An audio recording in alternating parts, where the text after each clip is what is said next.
Guys welcome back to my channel. তোমাদের সবাইকে জানাই গুড মর্নিং। তো আজকেও সকাল সকাল ঘুম থেকে উঠে ফ্রেশ হয়ে নিয়েছি, দেন চা খেয়ে এখন চলে এসেছি ঘরের কাজ করতে। চলো তোমাদেরকে দেখাই আমি রোজ সকালে কী ঘরের কাজগুলো করি। তো তারপর আমি বিছানাটা সুন্দর করে গুছিয়ে নিয়েছিলাম, এই যে দেখো। আর তারপরে ঘরের যে বাসি কাজগুলো থাকে, ঘর ঝাড় দেওয়ার, ঘর মোছা, সেটাও কমপ্লিট করে নিয়েছিলাম। আর আজকের সকালে জলখাবারে ছিল ছেঁড়া পরোটা আর ঘুগনি। তো এটা আমার দোকান থেকে আসার সময় নিয়ে এসছে। আজকে অনেক দিন পর জলখাবারে আবার ছেঁড়া পরোটা ঘুগনি খেলাম, খুবই ভালো লাগলো। দেন বেলা হয়ে গেছে, আমি স্নান করে চলে এসেছি পুজো দিতে। এখানে দেখো আমি তুলসী ঠাকুরকে জল দিয়ে পুজোটা দিয়ে নেব। তুলসী ঠাকুরকে জল দিয়ে দেওয়ার পর আমি তুলসী মঞ্চটাও ভালো করে ধুয়ে নেব। যেহেতু রোজই ধূপকাঠি জ্বালানো হয়, তো ধূপের ছাইগুলো পড়ে থাকলেই বিশ্রী দেখতে লাগে বলে তুলসী ঠাকুরকে পুজো দেওয়ার পর জল দিয়ে তুলসী মঞ্চটা ধুয়ে দেব। আজকে দুপুরে লাঞ্চে ছিল ভাত, শাক ভাজা, এখানে রয়েছে উচ্ছে আলু ভাতে মাখা, আর রয়েছে মাছের তরকারি। তো তারপর দুপুরবেলা খাওয়া দাওয়ার পর একটু রেস্ট নিয়ে আমরা বেরিয়ে পড়েছিলাম মাহেশের রথ দেখতে যাওয়ার জন্য। এদিকে সোনা বসে রয়েছে, বিকাশদা, এদিকে আমি। দেখো গাইস কত বৃষ্টি পড়ছে। যতই বৃষ্টি পড়ুক আমাদের রথ দেখা কিন্তু গাইস বন্ধ হবে না। তো আমরা টোটো করে চলে যাচ্ছিলাম স্টেশনে, আমরা কিন্তু গাইস ট্রেনে করে যাব। তো এই যে তোমাদের সাথে কথা বলতে বলতে পৌঁছে গেছি স্টেশনে। এখানে প্রসেনজিৎ দা, এখানে বিকাশ দা, সোনা, ওরা তিনজনে মিলে কী কথা বলছিল। তো দেখতে দেখতে পৌঁছে গেছি মাহেশের রথে। এই যে গাইস খুবই বৃষ্টি পড়ছিল, তাই দূর থেকেই তোমরা রথ দর্শন করে নাও। এই যে মাহেশের রথ, এবছরে নাকি 629 বছর এই মাহেশের রথের, যেটা শ্রীরামপুরে হয়। তো তারপর রথ দেখে চলে গিয়েছিলাম জগন্নাথ প্রভুকে দর্শন করতে। এই যে তোমরাও দর্শন করে নাও। জগন্নাথ প্রভুকে দর্শন করে চলে এসেছিলাম মেলা দেখতে।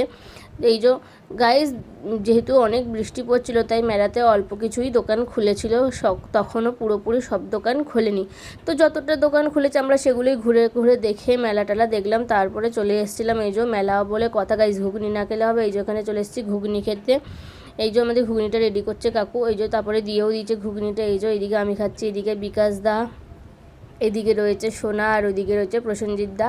তো আমরা এই চারজনে মিলে গিয়েছিলাম মাহেশের রথ দেখতে। তো রথ দেখে বাড়ি আসার সময় সবার জন্য নিয়ে এসেছিলাম এখানে চিকেন মোমো আর জিলিপি। আর বাড়িতে এসে তারপর দেখি, এই যে দেখতে পাচ্ছ, এটা হচ্ছে চিকেন স্টু। এটা আমার বাবা রান্না করেছিল, এত টেস্টি খেতে হয়েছিল গাইস, খুবই টেস্টি খেতে হয়েছিলো। আমার তো দারুণ লেগেছে, দারুণ, খুবই ভালো লেগেছিলো। আর আমি নিয়ে এসেছিলাম বাড়ির সবার জন্য আইসক্রিম। এখানে রয়েছে 2-in-1 আর চকোবার। এই 2-in-1 আইসক্রিমটা আমার আর আমার বাবার খুব পছন্দ, আর চকোবারটা ভাই এসেছি। আর কি কি কেনাকাটা করেছি চলো সেগুলো তোমাদের সাথে শেয়ার করছি। তো প্রথমেই খুলি এই প্যাকেটটা। এখানে দেখো গাইস, এই যে এখনকার যে ক্লিপগুলো হয় এই ভেলভেটের, এগুলো আমি দুটো নিয়েছি, আমার খুবই পছন্দ ছিল। এটা একটা ডুয়াল কালারের ক্লিপ, আর একটা নিয়েছি এই যে গাইস দেখো পুরো হোয়াইট কালারের। এই দুটো কালারই আমার খুব পছন্দ হয়েছিল, তাই এই ক্লিপ দুটো আমি নিয়েছি। কত সুন্দর দেখতে না দেখো।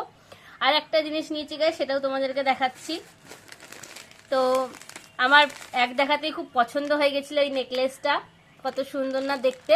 আমি তোমাদেরকে খুলেও দেখাচ্ছি গাইস, আমার খুবই পছন্দ ছিল দেখেই আমি নিয়ে নিয়েছি। এটার দাম 220 টাকা নিয়েছে। তোমরা অনেকেই জানতে চাইবে তাই আগে থেকে বলে দিলাম, এটা 220 টাকা দাম নিয়েছে। তো খুলে দেখাই কিরকম দেখতে। তো দেখো আমি খুলছি, এই দেখো কানেরও আছে, কিন্তু এটা শুধু হার নয় গাইস, সাথে কানেরও আছে। এই যে কানেরটা এটা, আর এই যে পুরো হারের সেটটা এইটা। এটা শাড়ির সাথে খুবই ভালো লাগবে, যে কোনো একটা হালকা কালারের শাড়ি পরবে আর হালকা মেকআপে, যাতে হারটাকেই তোমরা প্রমিনেন্টভাবে দেখাতে পারো, সেই হিসেবে দেখতে গেলে তোমাদের গালে একদম হালকা কালারের একটা শাড়ি পরতে পারে, হালকা মেকআপেই করে এই হারটা পরবে, খুব ভালো লাগবে গাইস। তো দেখো এই ছিল আমার মেলার কেনাকাটা। আজকের মতো এখানেই গাইস, তোমাদের সবাইকে জানাই গুড নাইট। দেখা হচ্ছে নেক্সট কোনো ভিডিওতে। আর আমার ভিডিওটা যদি ভালো লেগে থাকে তাহলে আমার চ্যানেলটা সাবস্ক্রাইব করে আমার পাশে থাকো আর আমাকে সাপোর্ট করো। ততক্ষণের জন্য টাটা।